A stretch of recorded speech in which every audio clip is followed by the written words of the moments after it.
제가 어렸을 때 교회 주일학교에서 제 친구가 교회에 올 때마다 헌금을 하는데 50원씩 헌금을 하게 되었습니다. 초등학교 1학년 때도 50원, 2학년 때도 50원, 3학년 때도 50원.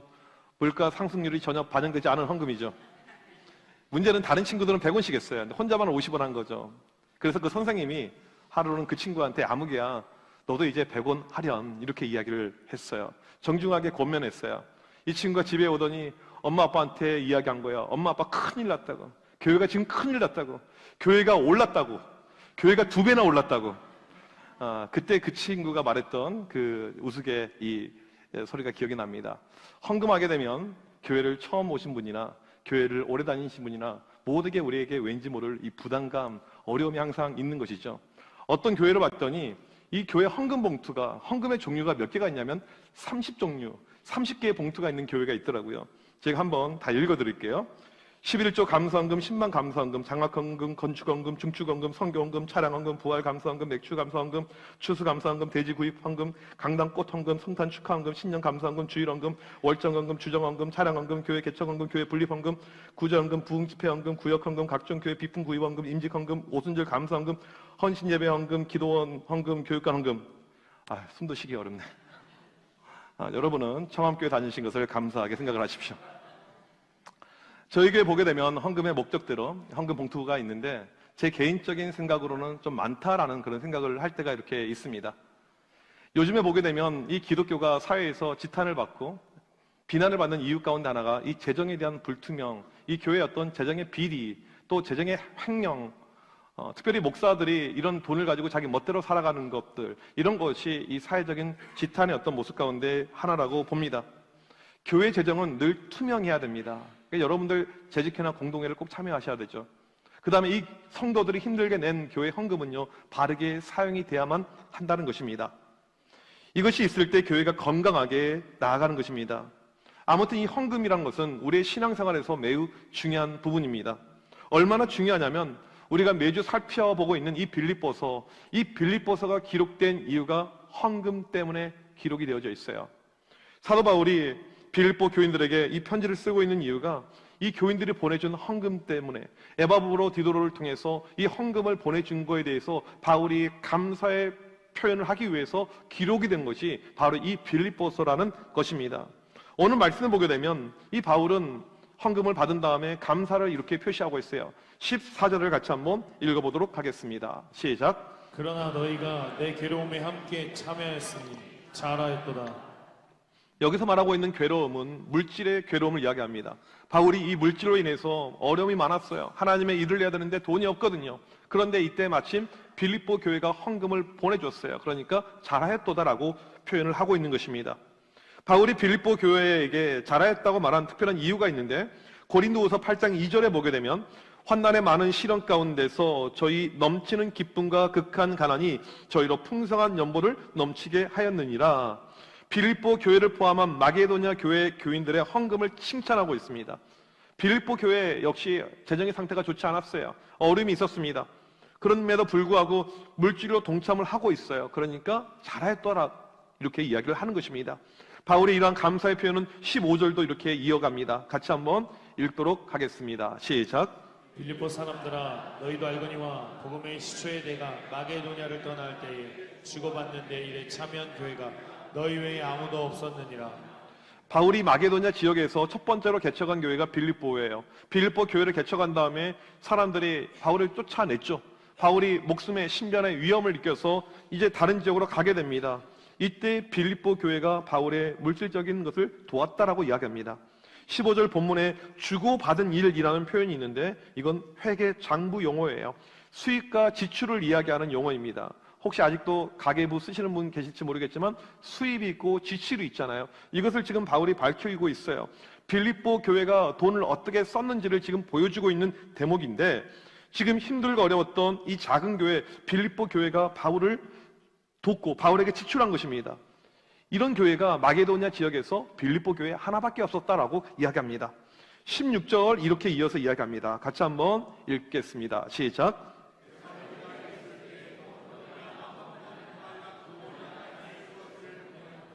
바울이 빌립보에 있다가 데살로니가로 가게 되었습니다. 거기서 교회를 개척했는데 이때도 빌립보 교회가 헌금으로 도와줬어요. 한 번도 아니고 두 번이나. 빌립보 교회는 재정적으로 건강한 교회가 아닙니다. 개척교회예요. 돈이 없습니다. 물질이 어려움이 많았던 교회예요. 교인들도 부자가 없습니다. 그럼에도 불구하고 두 번이나 도와줬다. 이렇게 지금 말을 하고 있는 것입니다. 이렇듯 빌립보 교회는 사도 바울을 적극적으로 도왔던 교회예요. 오늘 성경 말씀에 나와 있는 것, 이것만 있는 것이 아니고 훨씬 더 돕는 사역을 많이 했어요. 이것이 빌립보 교회의 특징입니다. 훗날 바울이 어려운 가운데 있는, 고난 가운데 있는 예루살렘 교회를 돕기 위해서 이방 땅에 있는 교회들에게 재정 지원 요청을 하게 됩니다. 그때 헌금을 가장 열심히 한 교회가 빌립보 교회였습니다. 고린도후서 8장 1절, 2절 두 절을 같이 한번 읽어보도록 하겠습니다. 시작.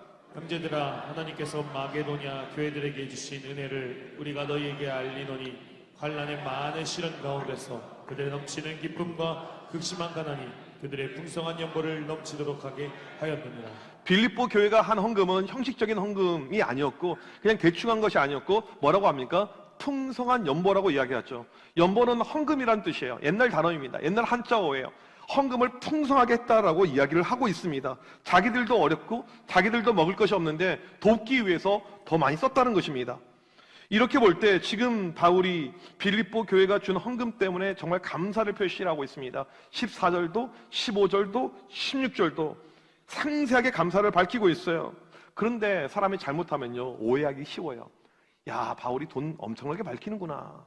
전승에 의하면 바울은 대머리예요. 야, 그래봐, 이 대머리가 됐잖아. 충분히 그럴 수가 있어요. 헌금 낸 사람들, 많이 낸 사람들만 좋아하고 그럴 줄 알았어. 충분히 그런 말들이 나올 수가 있어요. 그래서 바울이 17절에 뭐라고 이야기합니까? 이렇게 이야기하죠. 내가 선물을 구함이 아니요. 이 선물이란 것은요, 빌립보 교회 교인들이 바울에게 보낸 헌물하고 이 헌금을 이야기합니다. 이것 때문이 아니라는 것입니다. 내 계좌에 자꾸 돈이 입금이 된 것 때문에 아니라는 거예요. 바울이 지금 진짜 감사하고 기뻐하는 것이 무엇이냐면 17절 이어서 보게 되면 오직 너희에게 유익하도록 풍성한 열매를 구함이라. 이 말은 너희들이 헌금하면 헌금할수록 더욱더 풍성해진다라는 뜻이에요. 바울이 이것을 알았기 때문에 이 부분을 놓고 빌립보 교회를 위해서 간절히 기도를 하게 됩니다. 바울의 기도 제목이 무엇이냐면 그 제목을 보게 되면 너희에게 유익하도록 풍성한 열매가 생기는 것. 이것이 바울의 빌립보 교회를 향한 기도 제목이었습니다. 열매는 돈을 뜻합니다. 그러니까 바울이 하고 있는 기도를 이렇게 해석이 가능해요. 나는 당신들의 계좌에 유익한 잔고가 풍성히 쌓이기를 기도합니다. 또는 당신들의 통장에 잔고가 더 풍성해지길 원합니다. 당신들의 천국 통장에 이 돈이 가득하길 원합니다. 이것이 바울의 기도라는 것입니다. 저도 마찬가지예요. 제가 기도할 때 우리 청함의 성도들 가운데 물질에 어려움이 있는 성도들 하나도 없게 하여 주시옵시고 모두가 물질로 인해서 풍성해지길 간절히 원합니다. 네, 여러분 돈 싫으세요? 우리 교회는 돈을 초월해서 별로 이런 건 아멘 하지 않아도 된다 이런 어떤 마음을 가지고 계시는 것 같아요. 또 제가 능력이 있어서 교인들을 위해서 기도할 때마다 어떤 특정인을 놓고 이제 기도하는 거죠. 이 장로님, 이 집사님. 근데 그 이름을 부를 때마다 그분이 투자한 주식이 3배로 올라가는 거예요. 제가 기도할 때마다 갑자기 그 지역의 땅값이 막 3배로 올라가는 것입니다. 그런 역사가 있으면 좋겠는데 죄송해요. 제 능력이 없습니다. 정말 여러분들에게 죄송한 말씀을 드려요. 오늘 바울은 교인들의 물질의 축복을 위해서 기도하고 있습니다. 당신들의 통장 잔고가 풍성해지길 원합니다. 여기서 말하고 있는 통장은요, 신한은행, 우리은행, 국민은행을 말하는 것이 아닙니다. 천국은행을 이야기하죠. 마태복음 6장 20절을 같이 한번 읽어보도록 하겠습니다. 시작. 오직 너희를 위하여 보물을 하늘에 쌓아두라. 거기는 좀이나 등록이 해야지 못하며 도둑이 구멍을 뚫지도 못하고 도둑질도 못하느니라. 여러분 천국 통장을 들어보셨습니까? 천국은행을 들어보셨어요? 여러분 천국은행에 어카운트 계좌가 있습니까? 만들지 않으셨으면 오늘 꼭 만드시길 축복합니다. 우리가 드리는 이 예물은요, 헌금은요, 천국 계좌에 차곡차곡 다 들어가게 됩니다. 하나님은 여러분이 드릴 때마다 기뻐하시죠. 오해하지 마세요. 교회에서 헌금하는 사람만 좋아하시나? 꼭 그러진 않습니다. 누군가를 돕는 선행, 기부 다 좋아하세요. 고린도후서 9장 8절을 보게 되면 하나님이 능히 모든 은혜를 너희에게 넘치게 하시나니 이는 너희로 모든 일에 항상 모든 것이 넉넉하여 모든 착한 일을 넘치게 하려 하심이라. 착한 일을 기뻐하신다. 착한 일이 넘쳐나길 원한다. 이것이 우리 하나님 아버지의 마음이란 거죠.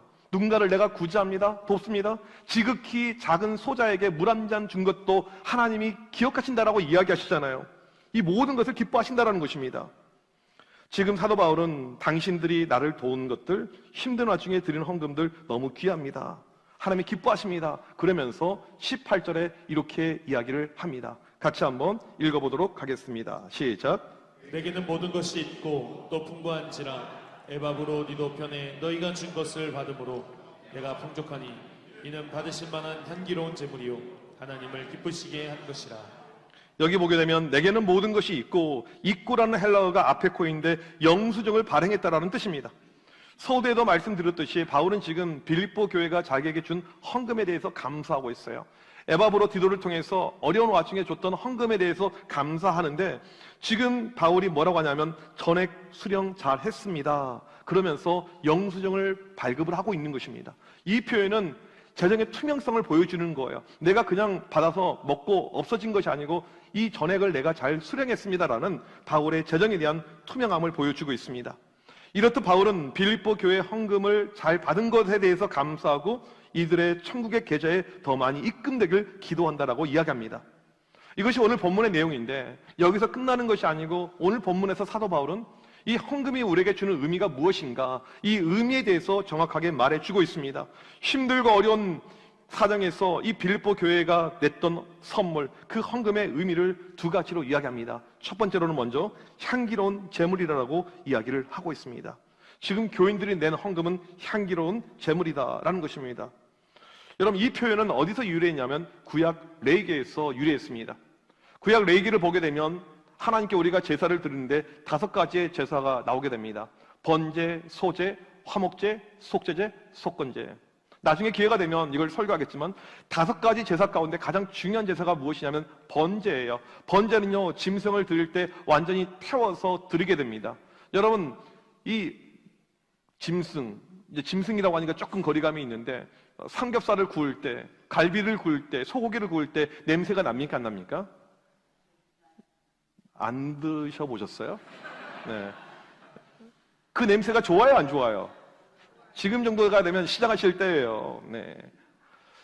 이 좋은 냄새가 나잖아요. 짐승을 하나님께 태워서 드릴 때 냄새가 나는데 하나님께서 받으셨다라는 표가 무엇이냐면 향기로운 냄새라고 이야기할 때 이것이 바로 하나님이 받으셨다라는 그런 뜻입니다.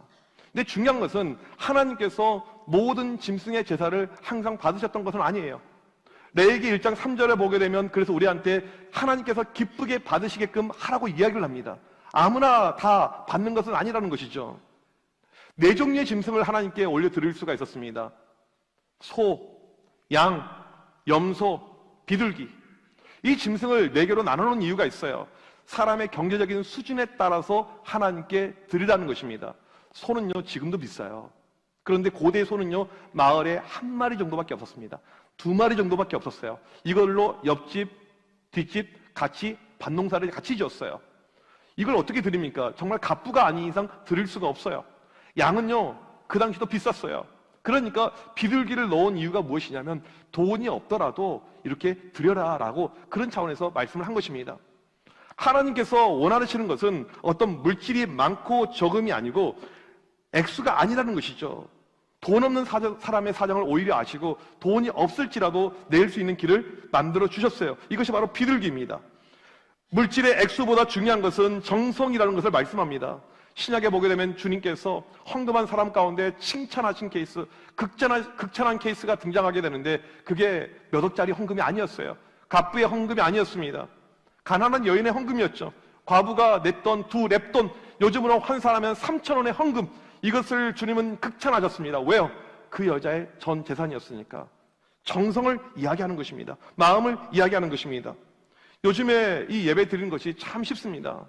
동네마다 교회가 얼마나 많은지 몰라요. 주일날 우리 교회 오려고 했는데 시간이 안 됩니다. 동네 교회 갈 수가 있어요. 물론 저는 추천하지는 않습니다. 여기로 오세요. 예배를 한 번만 드릴 수가 있는 것이 아니고 1부, 2부, 3부, 4부 내가 선택해서 내 시간 맞을 때 예배를 드릴 수가 있습니다. 너무너무 편하죠. 과거에 시골에 보게 되면 동네 교회 자리아지 하나 있었습니다. 교회가 없으면 1시간씩 걸어서 갔어요. 예배는요 11시에 한 번밖에 없습니다. 이 예배가 얼마나 값지고 귀했는지 모릅니다. 근데 요즘에는 편해요. 옛날에는 교회 의자가 어디 있습니까? 땅바닥에 앉아서 방석 위에서 예배를 드렸습니다. 재수 없으면 신발을 잊어버려요. 교회 와서 시험 들고 그런 경험들이 있으시잖아요. 교회가 얼마나 추워요. 얼마나 더워요. 지금은 에어컨 히터가 너무나도 잘 나오죠. 이렇게 우리의 환경이 너무나도 좋아져 있어요. 편해졌습니다. 요즘에는 헌금을 드릴 때 이제는 은행 가서 돈 찾을 필요도 없어요. 그냥 카톡 발송하면 끝나요. 얼마나 이게 편해졌습니까? 그렇게 헌금 드린 것이 틀리거나 나쁜 것은 결코 아닙니다. 잘못된 것도 아니에요. 제가 말씀드리고 있는 것은 무엇이냐면 과연 우리의 예배에 정성이 있는가? 마음을 다하는 예배인가? 이것을 고민해 봐야 됩니다. 오늘 향기로운 제물이라고 이야기하는 것은 정성이 들어간 예물을 뜻합니다. 우리는 다른 고민이 아닌 내 예배 가운데, 내 예물 가운데 향기로운 제물이 되고 있는가? 이 고민이 필요하다는 것이죠. 과거 우리 할아버지, 할머니 세대를 보게 되면 1,000원 한 장을 드리더라도 다리미질해서 빤듯하게, 빳빳하게 해가지고 드렸습니다. 주일날 교회 올 때는 옛날에 온수가 어디 있습니까? 한겨울에도 목욕하고 그렇게 교회로 오셨어요. 가장 좋은 옷, 한복을 입고 교회로 오셨습니다. 여러분, 그것이 기복일까요? 제가 볼 때는 기복이 아니고 이게 정성이죠. 정성이 들어가 있는 그 모습을 볼 수가 있습니다. 빌립보 교회 성도들, 오늘 바울은 이들이 낸 헌금의 액수를 밝히지 않고 있습니다. 얼마 냈다, 액수 때문에 내가 감사한다, 이렇게 이야기하지 않고 있습니다. 무엇을 이야기합니까? 당신들이 드린 헌금은 향기로운 제물이었습니다. 하나님을 기쁘게 한 것이었습니다. 이것을 이야기하죠. 저는 우리의 예배와 우리의 예물이 하나님의 향기로운 제물이 되길 간절히 소망합니다. 오늘 헌금의 중요한 두 번째 의미가 또 나옵니다. 우리 19절 말씀을 같이 한번 읽어보도록 하겠습니다. 시작. 나의 하나님이 그리스도 예수 안에서 영광 가운데 그 풍성한 대로 너희 모든 쓸 것을 채우시리라. 이것은 바울이 빌립보 교인들에게 주고 있는 말씀으로 지금 이때 요즘에 우리가 헌금을 하나님께 드릴 때 우리에게 주신 동일한 약속의 말씀입니다. 뭐라고 이야기합니까? 우리가 드린 대로 하나님께서 모든 쓸 것을 채우신다. 약속이죠. 헌금을 드리고 싶어도 때로는 물질이 없어서 드리지 못할 때가 있을 것입니다. 내가 지금 먹고 사는 것도 힘든데 경제 사정이 너무나도 어렵고 매달 마이너스인데 어떻게 내가 드릴 수가 있어? 이런 분들이 분명히 계실 것입니다. 헌금에 대한 부담감은 커요. 그런데 오늘 말씀을 보게 되면 드린 만큼 채워준다는 것입니다. 이 말씀은 제가 여러분들에게 헌금을 많이 걷기 위한 요행수로 하는 이야기가 아니죠. 성경의 하나님의 말씀입니다. 이 헌금에서 중요한 것은 무엇입니까? 체험하는 거예요. 내가 드린 만큼 채워주신 하나님을 체험하는 것. 여러분, 누군가에게 돈을 빌려준 적이 있으십니까? 내가 누군가에게 돈을 빌려주는데 이 사람은요, 소문난 사기꾼이에요. 절대 돈을 갚지 않습니다. 돈을 100만 원, 1000만 원 빌려줘도 절대 갚지 않아요. 그러면 또다시 그분에게 빌려주겠습니까? 안 빌려주겠습니까? 안 빌려주죠. 그런데 이분에게 빌려주면요, 무조건 갚아요. 정확한 날짜에. 그냥 갚지 않고 이자를 쳐서 갚습니다. 여러분, 빌려주겠어요? 안 빌려주겠어요? 서로 빌려주겠죠. 받는다라는 확신이 있으니까. 오늘 말씀을 보게 되면 우리가 하나님께 드릴 때 하나님께서 이 모든 것을 채워준다라고 약속을 하고 있습니다. 여러분, 왜 우리에게 이런 행동이 많이 부족할까요?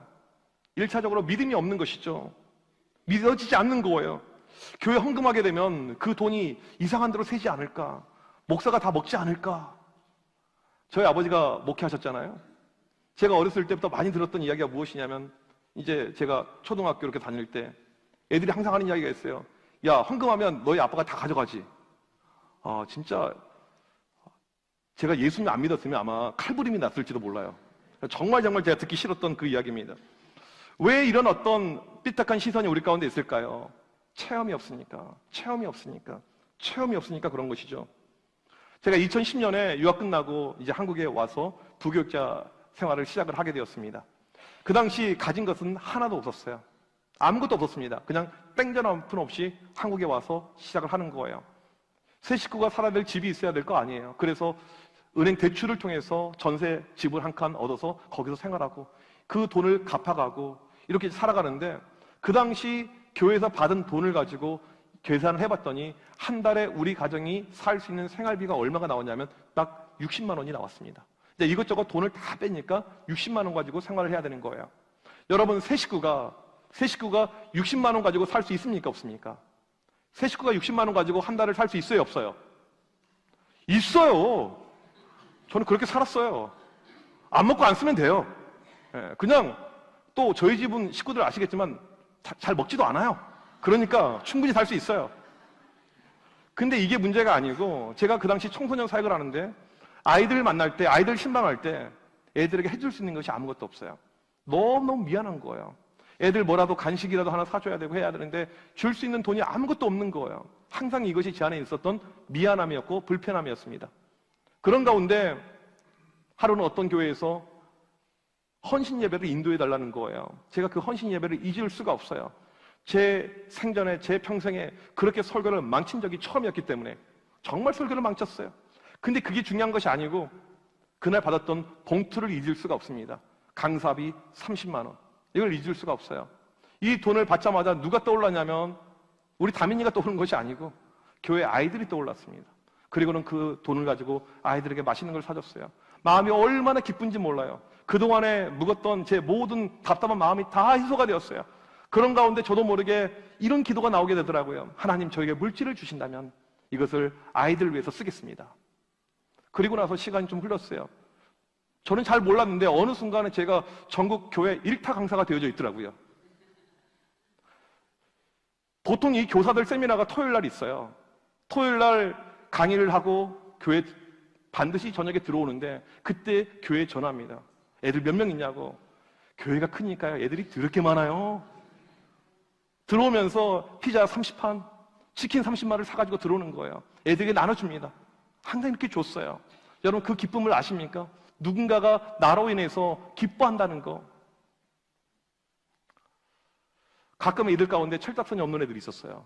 맨날 그렇게 쏘니까, 맨날 그렇게 섬기니까 어떤 애가 그러더라고요. 목사님, 연봉이 1억은 넘으시죠? 패 죽이고 싶었어요, 진짜로. 걔는. 내 속도 모르고. 제가 그때부터 느꼈던 것이 무엇이냐면, 주는 것보다, 받는 것보다 주는 것이 복되다. 주는 것이 복되다. 성경의 말씀처럼 주는 것이 복되다. 목사가 보게 되면 많이 얻어먹는 직업이에요. 저희 아버지가 목회하셨으니까 제가 누구보다 잘 알죠. 이런 유머가 있잖아요. 목사랑 경찰이랑 기자랑 이 식당에 갔습니다. 누가 계산할게요? 식당 주인이. 그런 이야기가 있잖아요.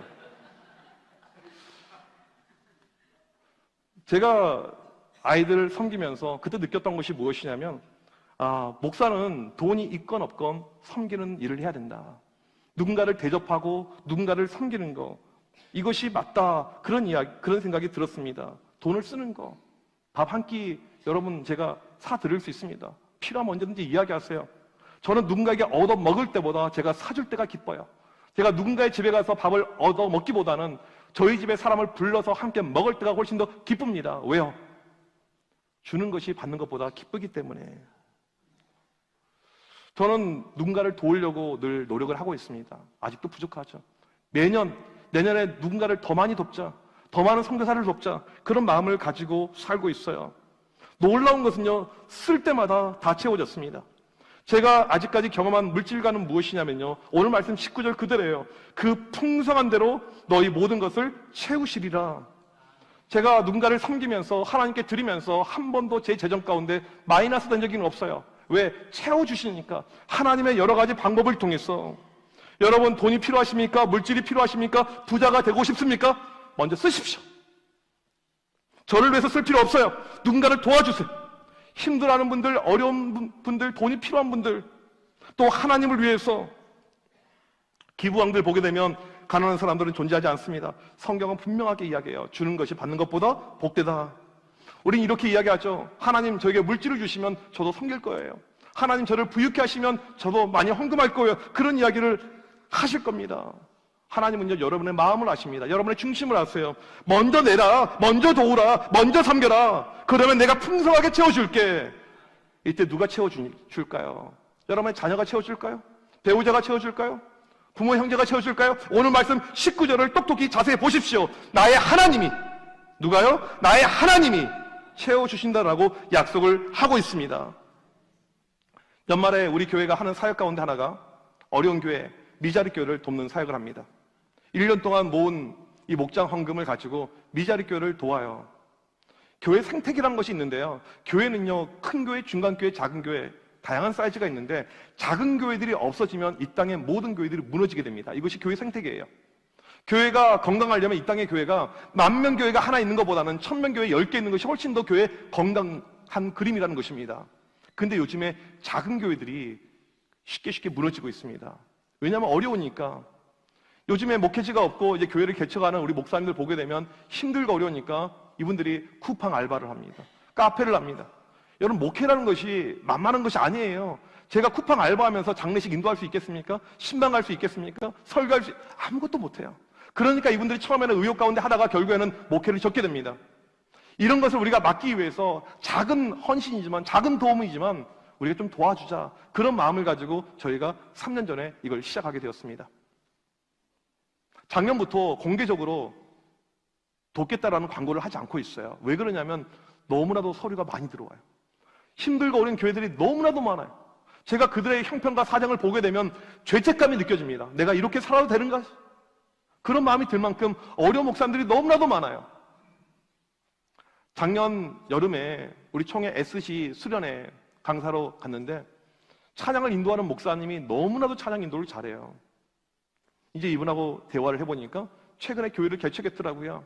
청년 2명 데리고 교회를 개척했더라고요. 그래서 그냥 연말에 그냥 묻지도 않고 바로 그 교회 저희가 교회당 100만 원씩 드리는데 그냥 100만 원을 보내드렸습니다. 그리고 나서는 이제 올해 그분한테 연락이 왔어요. 한 2달쯤 전쯤에 저를 만나기 위해서 저에게 이분이 오셨습니다. 하는 이야기가 무엇이냐면 본인이 부목사로 생활한 교회는 저희 교단에서 아주 큰 초대형 교회들이에요.